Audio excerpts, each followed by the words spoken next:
Yamuna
Vasudevaya. Om Namo Bhagavate Vasudevaya. Om Namo Bhagavate Vasudevaya.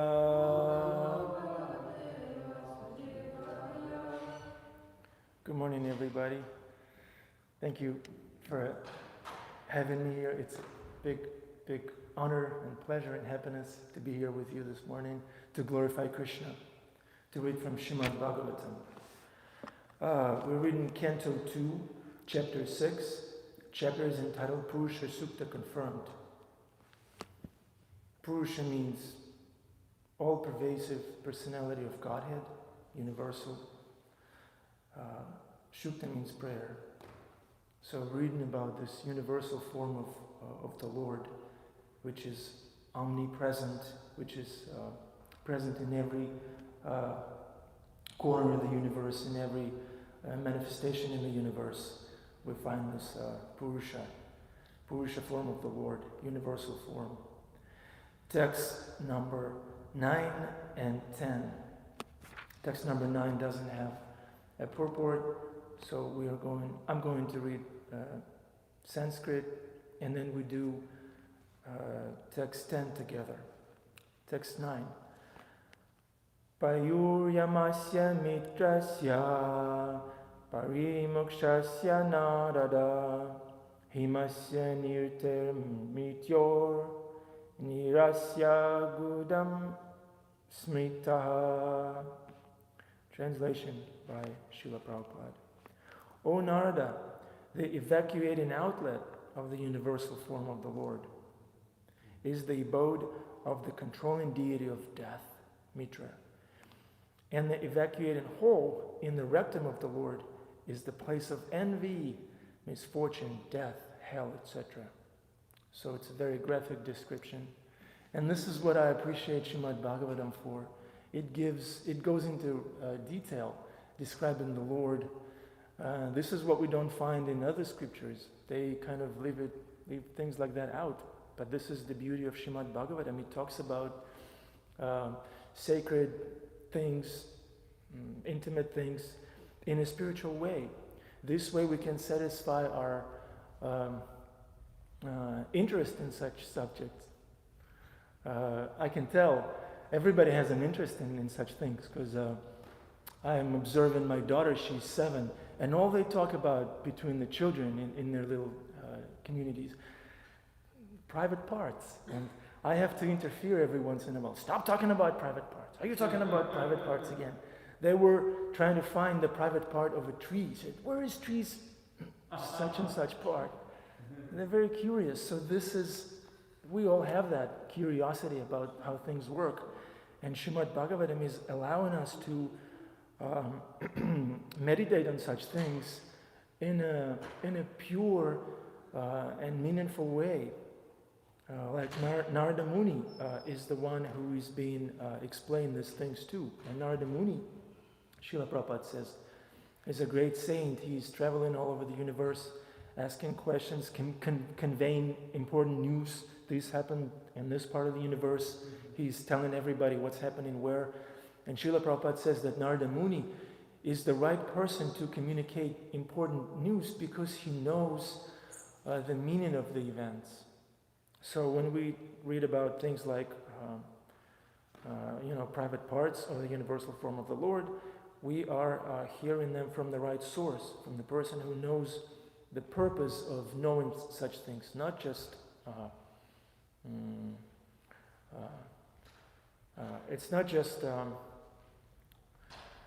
this childish, mischievous curiosity. It's a very a mature way of approaching such thing. It's very philosophical. He says that the evacuating out of the Lord is the abode of death, place of envy, misfortune, and death, hell, etc. So we can churn a lot of nectar, a lot of philosophical nectar from this graphic description of the private part of the universal form. And one other thing that came to mind when I was reading this verse in the purport, that apparently in our spiritual body, in the spiritual world, when we'll make there, we are going to have an outlet. And guess what? We're going to have an outlet. So I find that fascinating, and it's very meaningful also, because sometimes we tend to think that a spiritual life means no relationship, no friendships, just rigid following of the rules, no families, no children, no evacuating outlet. So, but it's there.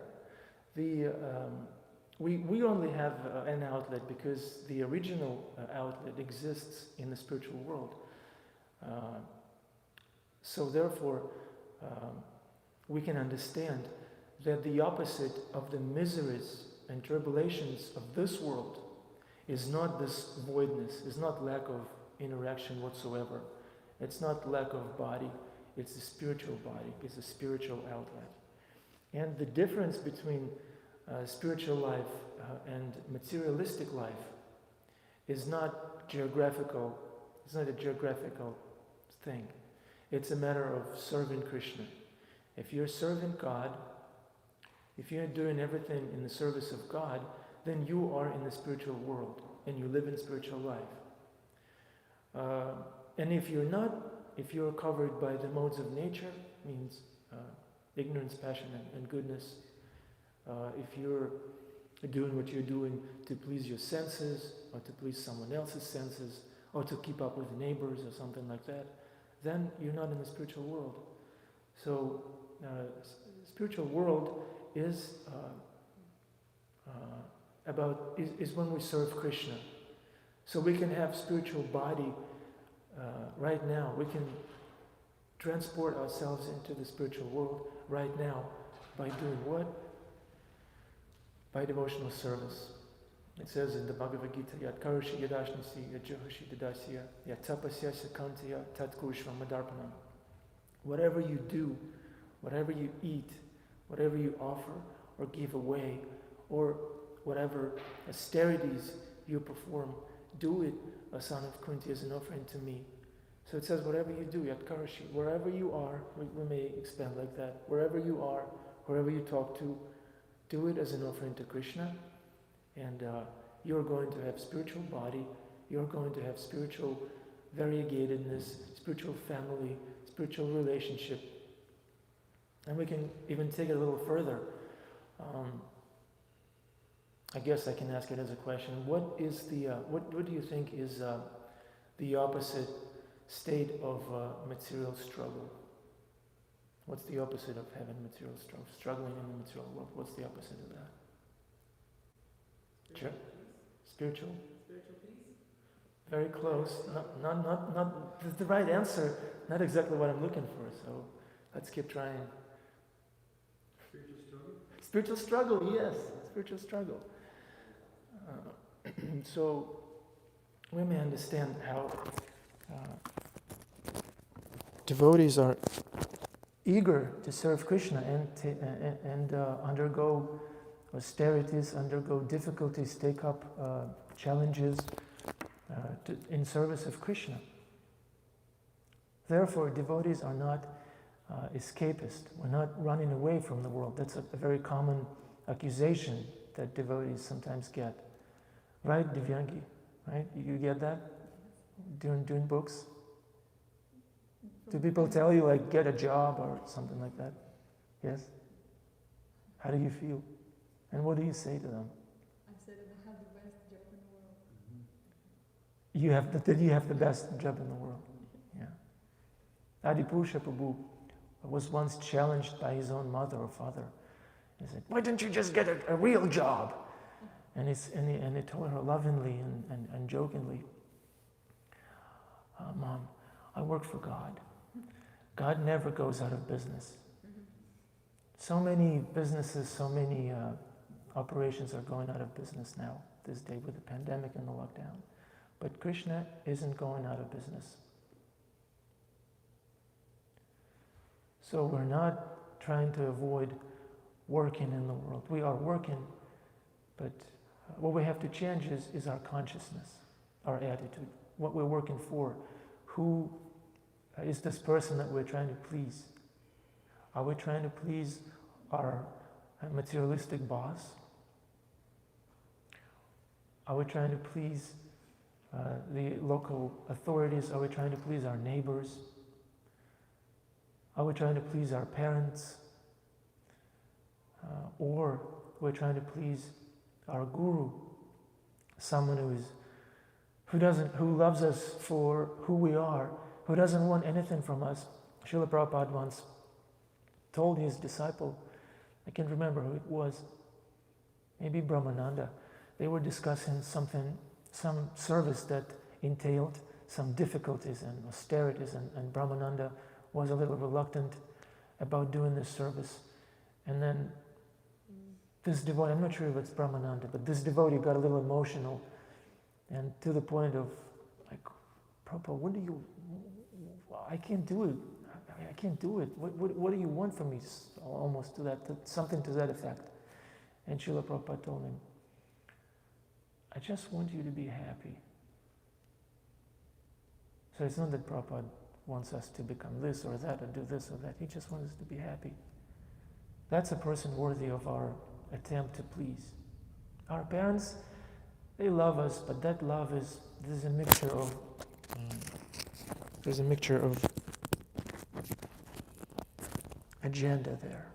Sometimes they're trying to make us do what they fail to do. Sometimes they have this image, like my grandmother. I have a sister, and she was, it was in her, I think, 10th grade or 11th grade or something like that. She was in high school, and she was already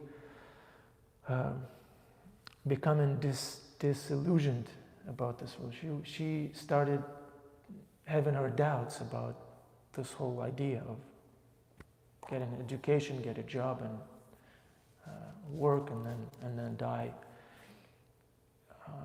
But the parents and the grandparents, they all wanted her to get a diploma, a degree, and become successful in life. And when they saw that she wasn't really excited about it, they told her, you know what? I've been working so hard. I'm coming from a rural background. It took me my whole life to give you the choices that you have now. And I put my life on the line for that, so that you can, that's what she said, what my grandma said, I put my life on the line so you can wear a suit. So that's what they want. They have their agenda, which is based on some image, on something that they were lacking, and they think, yeah, if I could get that, therefore they projecting that on us. Whereas our guru, someone like Srila Prabhupada, he just wants us to be happy. He doesn't want anything from us. We don't pay him for this. We don't pay our guru, right? Does anybody pay to his guru? They don't need anything from us. And then this creates this trust. Oh, this person doesn't want anything from me. That's such a contrast to our experiences in this world. Everybody is wanting something from us. But Guru's only business in our life is that we become happy. Srila Prabhupada writes in the purport in this chapter, a few verses ago, he said, if a person can be happy and satisfied with the blessings of the Lord, he can very quickly attain the highest state of mind, which Srila Prabhupada defines as what of mind? What? How does Srila Prabhupada describe the highest state of mind? That's absorption. That's absorption. Yes, that's right, but not quite what I'm looking for. Of mind. Find the missing. Peace of mind, yes. If we can learn how to be satisfied with the blessings that Krishna has given us now, if we can be satisfied with the blessings of the Lord, then we can quickly attain this highest state of mind, this peace of mind.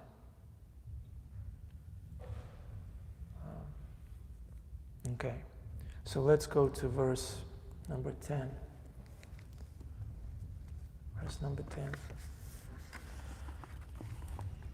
Parabhutir adharmasya tamasascha pipaschima nadyo nada nadinam cha gotranam achi samhati gotaram asti samhati parabhutir adharmasya tamasaschapi paschimaha nadyo nada nadinam cha gotranamasti samhati. Ladies. Parabhutir dharmasya tamasaschapi paschima nadyo nadanadinam cha gotranamasti samhati. Parabhutir adharmasya tamasaschapi paschima nadyo nadanadinam cha gotranamasti samhati.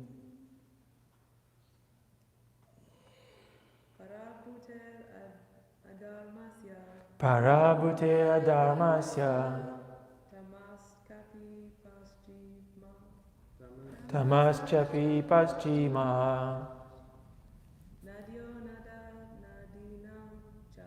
nadyo nadanadinam cha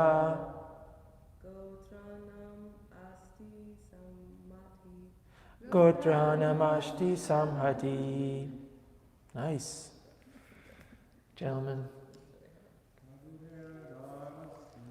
Prabhutir dharmasya tamasaschapi paschina nadyo nadanadinam cha gotranamasti samhati. Prabhutir dharmasya tamasaschapi paschima nadyo nadanadinam cha gotranamasti samhati. Parabhute, of frustration, adharmasya, of immorality, tamasaha, of ignorance, cha, and api is also, paschimaha, the back, nadya, of the intestines, nada, of the great rivers, nadinam, of the rivulets, cha, also, gotranam, of the mountains, asti, bones, samhati, accumulation. Translation and purport by Srila Prabhupada, His Divine Grace. The back of the Lord is the place of all kinds of frustration and ignorance, as well as for immorality. From his veins flow the great rivers and rivulets, and on his bones are stacked the great mountains. Purport. In order to defy the impersonal conception of the Supreme Personality of Godhead, a systematic analysis of the physiological and anatomical constitution of his transcendental body is given here. It is clear from the available description of the body of the Lord, his universal form, this Purusha that's been described in the chapter, that the form of the Lord is distinct from the forms of ordinary mundane conception. In any case, he is never a formless void. Ignorance is the back of the Lord, and therefore the ignorance of the less intelligent class of man is also not separate from his bodily conception. Since his body is the complete whole of everything that be, one cannot assert that he is impersonal only. On the contrary, the perfect description of the Lord holds that he is both impersonal and personal simultaneously. The personality of Godhead is the original feature of the Lord, and his impersonal emanation is but the reflection of the transcendental body, of his transcendental body. Those who are fortunate enough to have a view of the Lord from the front can realize his personal feature, whereas those who are frustrated and are thus kept on the ignorant side of the Lord, or in other words, those who have the view of the Lord from the back, realize him in his impersonal feature. Om Ajnana-timirandasya Jnananjala-shalakaya Chakshur-unmilitam yena Tasmai Shri Gurave Namaha. I was born in the darkness of ignorance, but my spiritual master is opening my eyes with the torchlight of knowledge. I offer my respectful obeisances unto him again and again.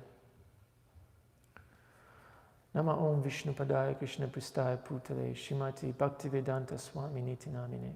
Namaste Saraswati Devi Gauravani Prachayane Nirvishesha Shunyavadi Pashtatyadeshatayane. Shri Krishna Chaitanya Prabhu Nityananda Shri Advaita Gadadhar Shivasadi Gaura Bhaktavinda. Hare Krishna, Krishna Krishna, Hare Hare, Hare Rama, Rama Rama, Hare Hare. Okay.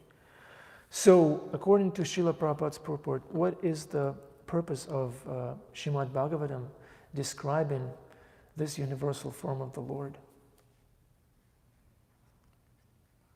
What's the purpose?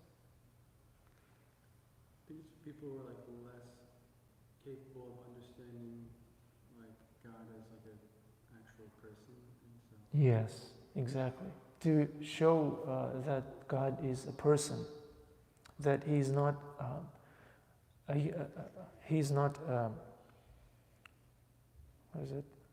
universal void. In any case, he's never a formless void. So descriptions like that establish that God is not impersonal. He even has something that we were talking about earlier. So, and this is a very important, this is how you can, when somebody's challenging you, saying that you too much, how can God be this blue boy? Or this beard man in the sky? That's nonsense. Then you can tell them that, well, perhaps you're a person. You're a person. You're a Divyangi. Jagadati, what's your name? Lumi. You're Lumi. You have your likes and dislikes. You're Bhakta Alex Prabhu. You have your personality too. You look a certain way. You have all kinds of outlets and inlets. You're a person. Therefore, God, as someone who is the source of everything, cannot be less than that. God is not like a table. He's not a bunch of particles flying in the air. He can be less than a person. So this is how we can kind of explain to a skeptical person who is a little bit intimidated by the personal feature of the Lord. This is how we can nicely and in a relatable way explain how you're a person, there's nothing to fear. There's nothing to fear. You're a person, relax. So God is just like you because he can't be less than you. If you accept that there's a source to you, then this source cannot be less than you. It just makes sense, right? I always use that. when they see, oh, this is God, licking his fingers, covered in butter. Is this God? That's too much. That doesn't make sense.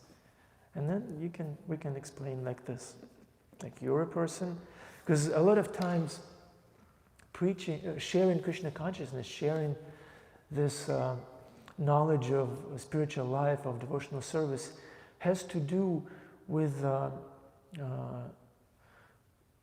dealing with the person you're talking to, with dealing with their ego. You have to bypass it. You have to learn the art of getting the point across without messing, without wrestling with the person, wrestling with their ego. Let them have it, whatever ego they may be. See who you're talking to. Bypass the ego. If you see a person is defensive, and just give them a little bit of encouragement, a little bit of love, a little bit of acknowledgement. I understand that you're a person, I respect you. Give them respect. Then the ego kind of shrinks a little bit. And then you can go in.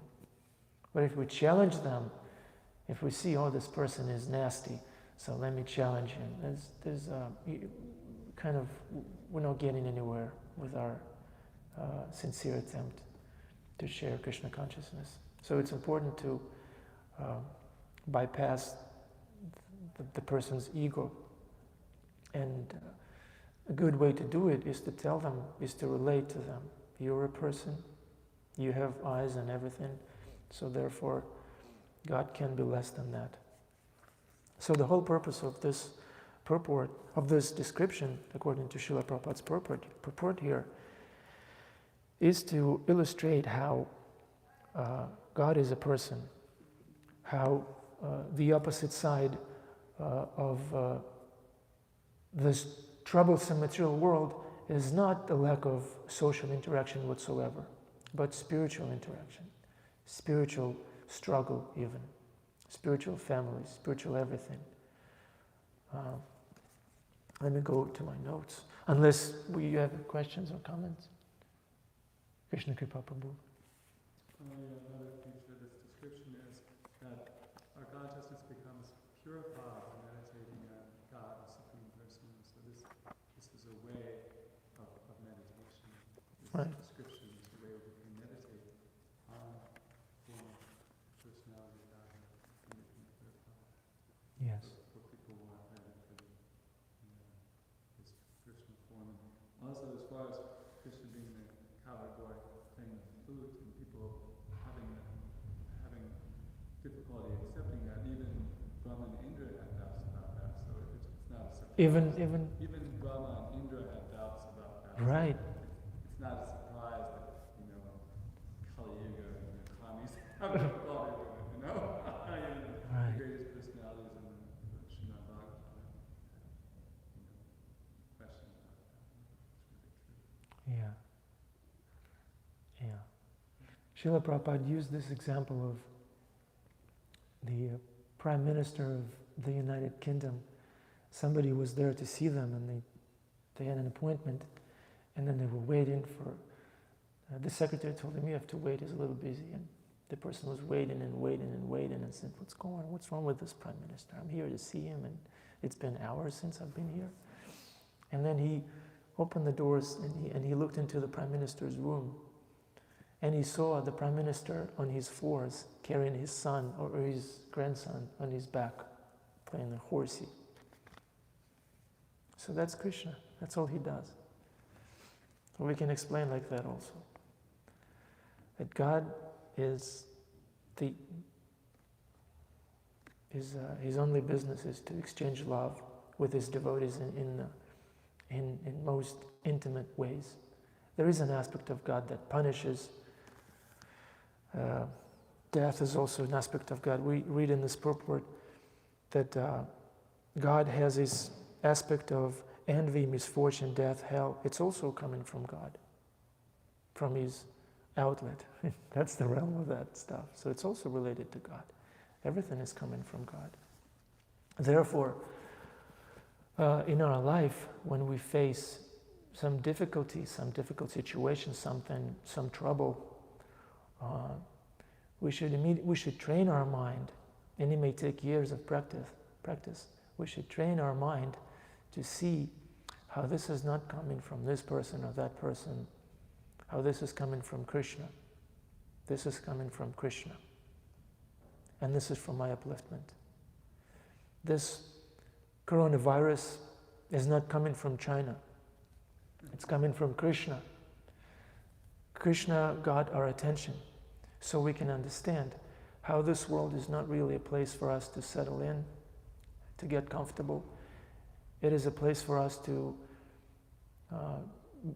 learn the art of being detached from the fruit, to work selflessly, to offer the fruit of our work and the work itself and our consciousness to Krishna.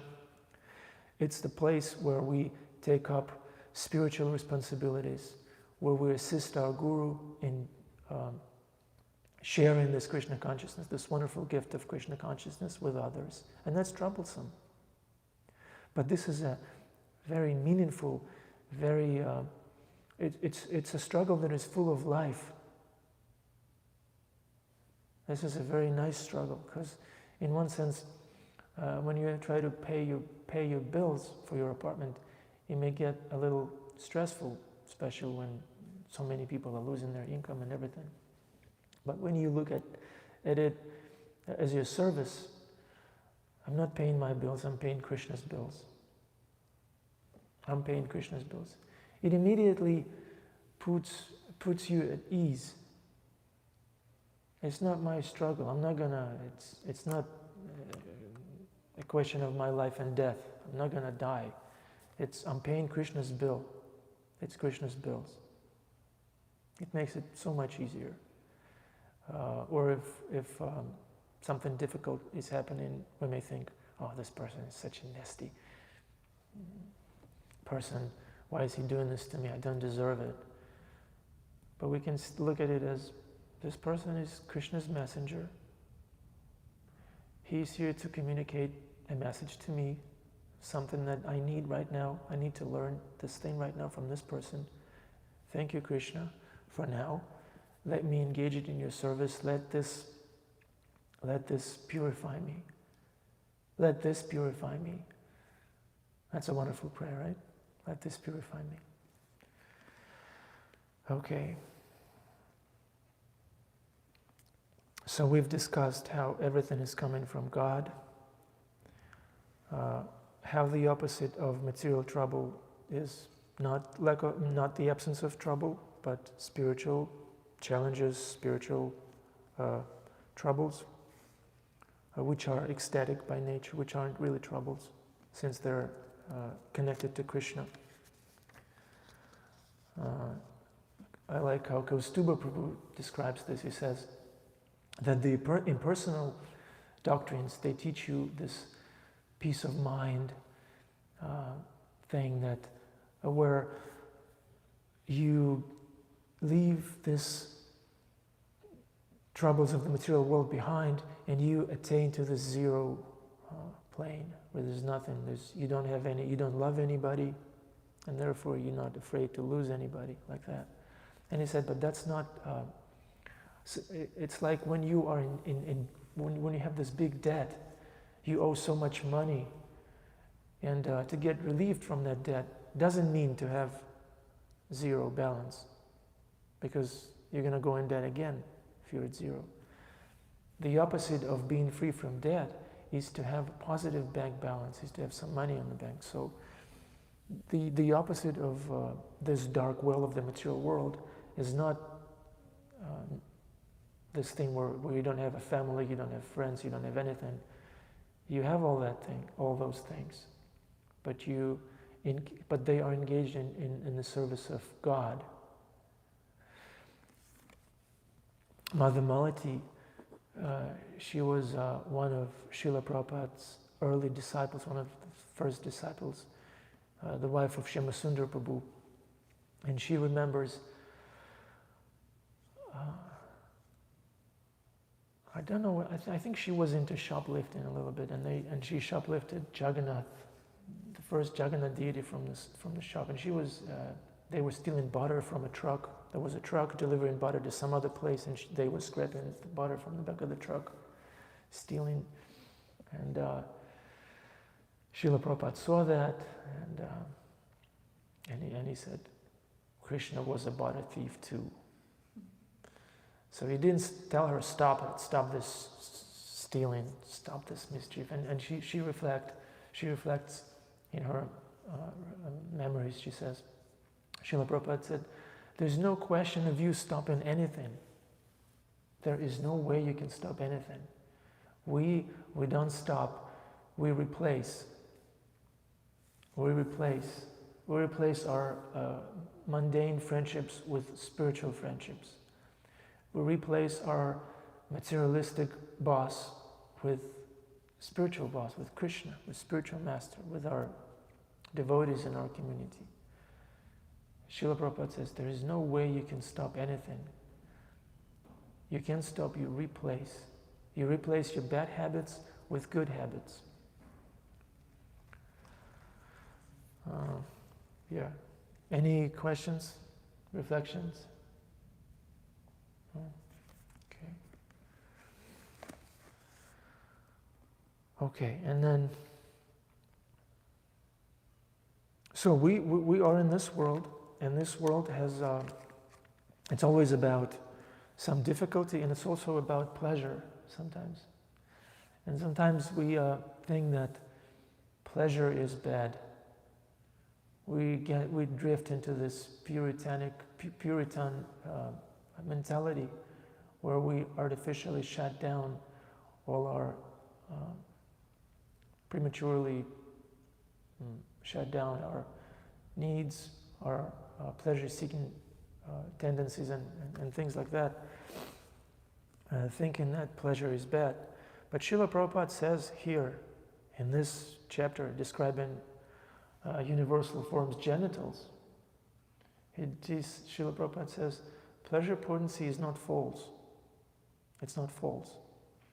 But there are two reservations that one has to make in order to navigate through pleasures in this world. What are those two reservations that Srila Prabhupada talks about?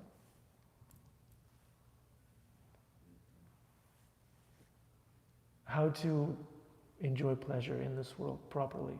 What are the two things that Srila Prabhupada talks about? It's just a few verses ago in the purport.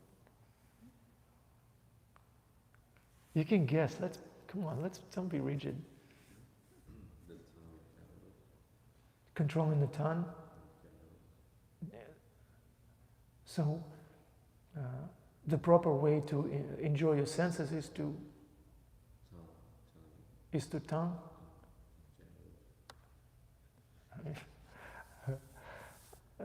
It's like with Gaurangi, you ask her a question and then she gives this scrambled sentence. And Gaurangi, you have to use the proper, or is the proper way to enjoy senses is tongue. What do you do with that? You control it or you indulge? What's the verb? The verb is missing. Use your own words. What I'm asking is, in this world, we deal with difficulties and we deal with pleasures. So with difficulties, we understand it's coming from Krishna. We use it for our upliftment and edification. But how do we deal with pleasures? How do you do something that is pleasurable, but in a proper way? We offer it to Krishna first. Oh, you enjoy it and then you offer it to Krishna, is that? No, you offer it first And then you enjoy. Good. That's what we do with prasadam. Good. You offer it to Krishna. Yeah, that's one of the two reservations that one has to have to deal with pleasures in this world. What's the other one? What's the criteria of pleasure? How much pleasure? In other words, how much pleasure? What's necessary? Yes, that's good. Good. Yes. Two things we should keep in mind. We shouldn't take more than is necessary, and we should immediately offer it to Krishna. The example is to have, like Srila Prabhupada describes how Nobody would start a family, nobody would get married if not for this pleasure coding. Prabhupada says, if not for this pleasure coding, nobody would even bother starting a family and getting in this atrocious activity of maintaining the family. Nobody would do it if not for this pleasure potency. So that's an example Srila Prabhupada used. It's pleasurable, but it entails a lot of responsibility, a big deal of responsibility, and it's meant for Krishna's service. We raise our children in Krishna consciousness. That's an example of how to deal with pleasures. We offer prasadam before we eat it. That's another example. And you eat. You don't overeat. You only take what's necessary. Okay.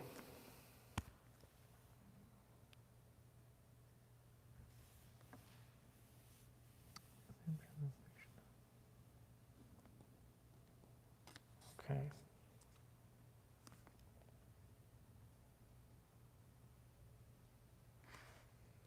So Krishna, what's the source? Who's the source of our karma? Who's the source of what's happening in our life with us? Ourselves? Yes. Who else? Krishna. Yeah. Krishna is Ishvara Parama Krishna Sachinanda Vigraha Anadir Adir Govinda Sarva Karna Karnam. The cause of all causes, including our karma, is Krishna. Therefore, when something difficult comes up in the course of our karmic life, who do we go to? To Krishna. Yes, we go to the source. If we have a bill from IRS, you have to pay this much in taxes this year. Do we pay this bill to our parents or our friends, or we just throw it out? No, we send it back to where it came from Krishna. So, and truthfully, if we are practicing devotional service, there is no question of karma anymore. It's no longer karma. It's not longer quite karmic. It's from Krishna. It's coming from IRS, that bill, so pay it to IRS. Something difficult happened, deal with it in a Krishna conscious way. Okay. And Krishna can take our karma since it's coming from him. He can take. That's the good news about Krishna. Krishna may give us some difficulty, but he can also take our karma all at once. And usually, when Krishna is taking our karma, externally it may appear challenging and difficult and intimidating sometimes. We think, oh, why is Krishna doing this to me? But we should understand that what's going on is that Krishna is taking our karma. Shyama Sundar Prabhu, in his book, Chasing Rhinos with the Swami, he remembers how he was carving out this first Jagannath deity. And Srila Prabhupada set a deadline. This is where it should be, because they wanted to keep Prabhupada in San Francisco for a while, and he was pushing it back all the time. And then Prabhupada finally told him, okay, this is the date, it has to be done by that date. And so Shyama Sundar Prabhu was working very hard day and night to meet the deadline. And then he got this terrible splinter. And he was still painting, and some toxic stuff went into the wound, along with this splinter. And he got fever. He was taken to a hospital and spent 2 days in the hospital with blood poisoning. And I think he didn't exactly miss the festival, but he was away from Prabhupada, and he came back. Finally, he got released from the hospital, and Prabhupada told him, "Oh, where have you been?" And he said, "Oh, Prabhupada, I was carving out the deity, and I got this splinter, and then blood poisoning." And Srila Prabhupada said, "Acha, see, Krishna took all your karma all at once. Don't sin anymore." Don't sing. Krishna took your karma. So when something painful is taking place in our life, we should train our mind to think, this is Krishna taking our karma. This is Krishna burning our karma. Let's not sin again. Right? Does anybody have any experience of that? Dear Yangi? I just wanted to mention that I like what you said about changing the consciousness, changing mentality, what we're thinking about, not why Krishna is doing something to me, but why is Krishna doing something for me? Right. And this is completely, only one word, right? Not to me, but for me, right? Yeah, why are you doing this to me, Krishna? I don't deserve it. Okay. Anybody else? Any bad karma reflections? Alex Baba? Especially, it comes in mind at that point you were also mentioning about how like when we get put into difficult situations or situations that really challenge our false ego, to then think like, please let this purify me. Please let this make me humble and tolerant. And you could see how as soon as you had that thought, you can train yourself to have that thought in response to the myriad of other thoughts that would normally come up that aren't as savory, then your entire experience changes of whatever the situation may be. Right. And you could see how if you could string those together, then your entire life could be different. Right. And just your whole experience of life could be Yeah. so much more efficient, Yeah. and beneficial. Yeah, wonderful. Let this purify me. That's a wonderful one-liner. Do you know where that's coming from? Who coined it? Sounds a lot like your Guru Maharaj. Let this purify me. I think I heard it from Kaustuba and Raghunath, Wisdom of the Sages, I think. Let this, maybe they were quoting Radhanath Swami. Let this purify me. Let this purify me. Yeah, let's, okay.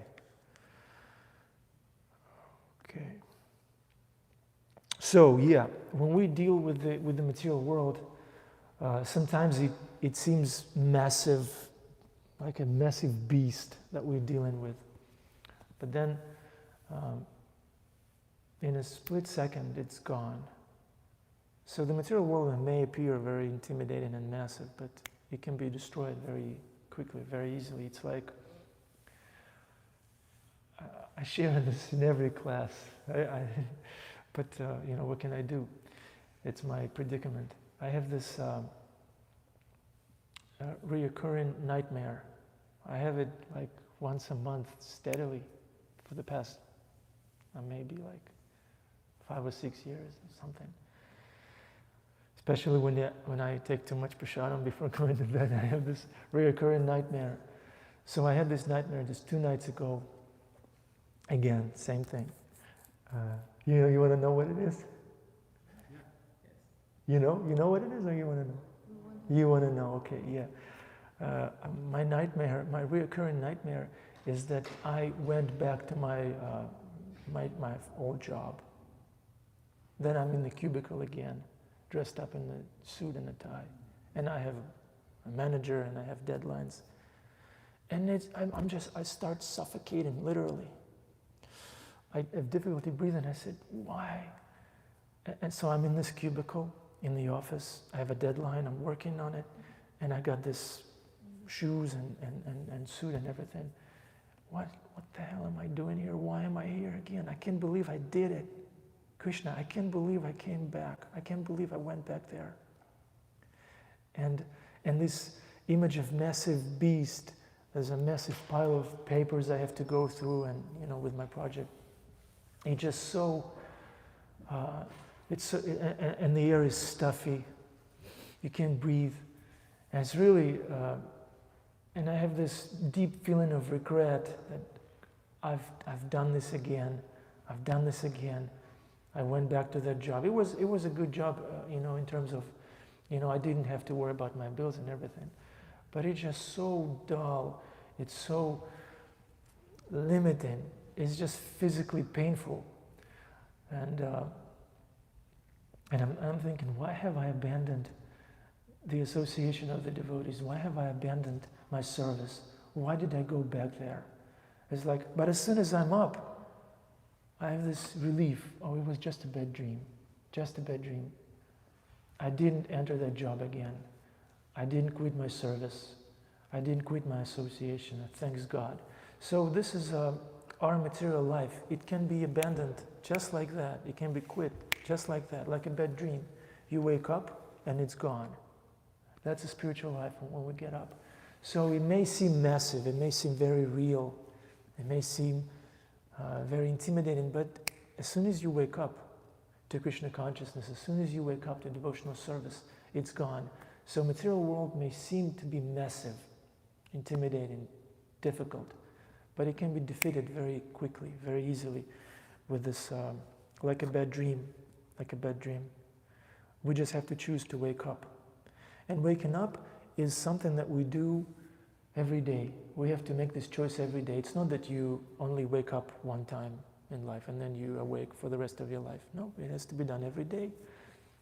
You have to brush,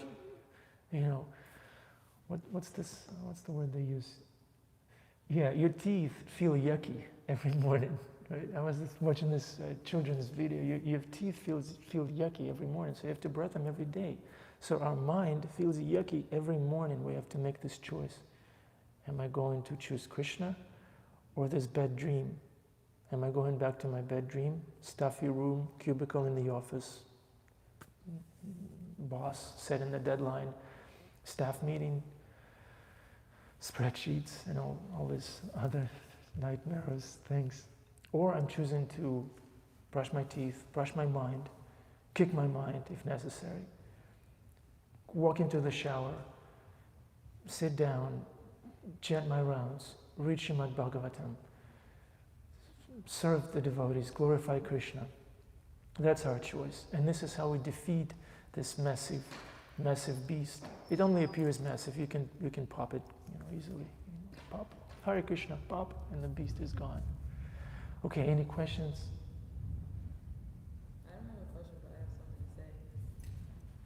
So, I definitely feel what you're saying about the beast and the nightmare that you had about working in the stuffy cubicle. Yeah. The job that I had when I was in the military, there was no windows in the building because it was a, secret facility. So there was no windows.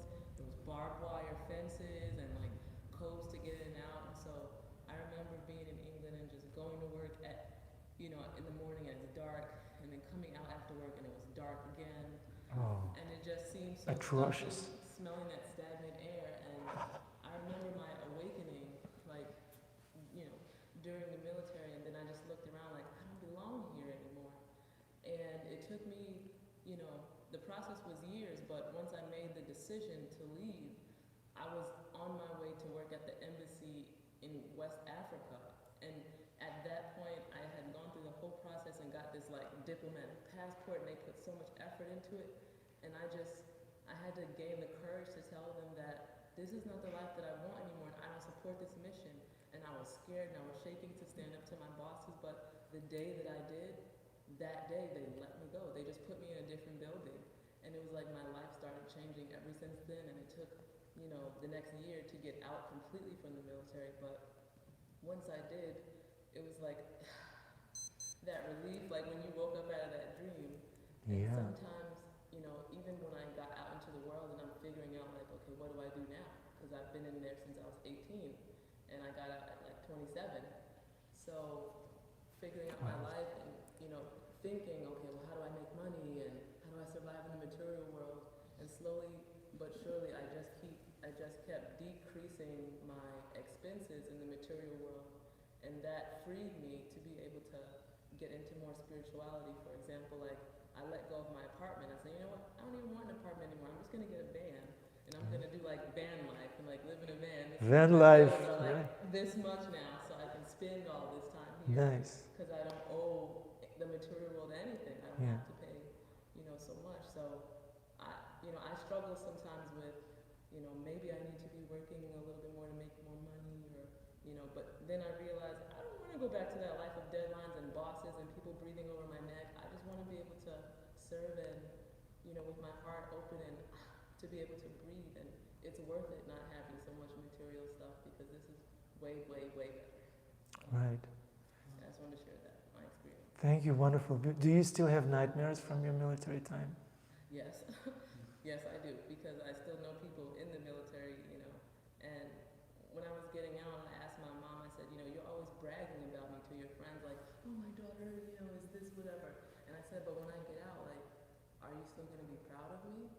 Yeah, we're getting real now. There's Yeah. other things, because sometimes people are proud of the doctor or the lawyer or the intel analyst, son or daughter, but when you say, like, They have an agenda, yeah. they're like, how do I explain that to people? She's working for God, Yeah. like. He doesn't go out of business. Yeah. Great. So I had that experience too. Wonderful. Thank you for sharing. Divyangi in Alex's Guru, he says, closing all the accounts in the material world one by one. All these unnecessary accounts, we close them. We only take in what's necessary. And Krishna consciousness is not about escaping the world. Well, you may be called to do something not stuffy, not somebody breathing, but something that may seem difficult, but for Krishna. It's more fulfilling. The difficulty is not so difficult When when it's- I'm dead, like. When it's for Krishna, exactly, yes, wonderful. We're not escaping, we're eager to take up difficulties for Krishna. Okay, Grantaraj Śhrīmad-Bhāgavatam ki, Srila Prabhupada ki. Hare Krishna. Śhrīmad-Bhāgavatam.